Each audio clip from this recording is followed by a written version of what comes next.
तर युद्धाच्या भीतीनं पाकचा थरकाप उडतोय, त्या संदर्भातल्या काही बातम्या आपण बघूया।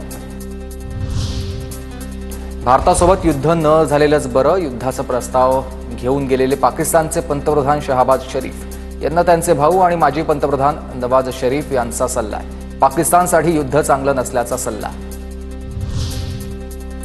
युद्धाच्या भीतीमुळे पाकिस्तानी सैन्याची घाबरगुंडी। आता खचलेल्या मनोबलामुळेच हजारो पाकिस्तानी सैनिकांचे राजीनामे। पाकिस्तानातल्या जवळपास 1200 सैनिकांनी राजीनामा दिलाय, अशी माहिती कळते। सीमेवर तणाव वाढताच पाकिस्ताननं चीनकडे मागितलेत $1.4 बिलियन।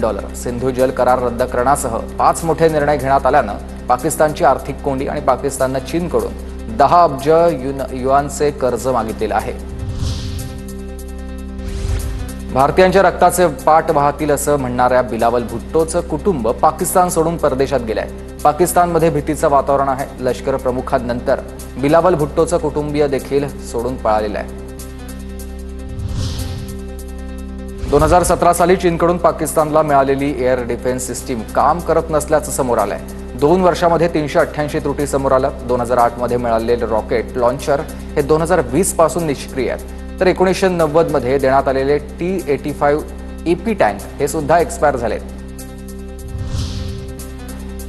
पहलगामबाबत पाकिस्तानला चीनची साथ। पाक आणि चीनच्या विदेश मंत्र्यांचा फोनवर संवाद झालाय। निष्पक्ष तपासाचे समर्थन करत असल्याचा चीनचा दावा आहे, तर चीनची अतूट साथ मिळाल्याचा पाकचा दावा। पहलगाममध्ये स्वतःच हल्ला करून भारताचं पाकिस्तानकडे बोट। अतिरेक्यांनी 1 तास हल्ला केला, पण भारतीय लष्कर काहीच करू शकलं नाही। पाकिस्तानचा माजी क्रिकेटपटू शाहिद आफ्रिदी पुन्हा बरळलाय। पाकिस्तानी हिंदू क्रिकेटपटू दानिश कनेरियाची शाहिद आफ्रिदीवर टीका। आफ्रिदी अतिरेकी विचारांशी जुळलाय। माझ्या मते त्याला भारतीय टेलिव्हिजनवर किंवा देशात व्यासपीठ देऊ नये। त्यानं मला इस्लाम धर्म स्वीकारण्यास प्रवृत्त करण्याचा प्रयत्न केला होता, अशीही टीका केली आहे। सलग 3ऱ्या रात्री पाकिस्तानी लष्कराकडून कुपवाडा आणि पूंछ जवळील नियंत्रण रेषेवर गोळीबार।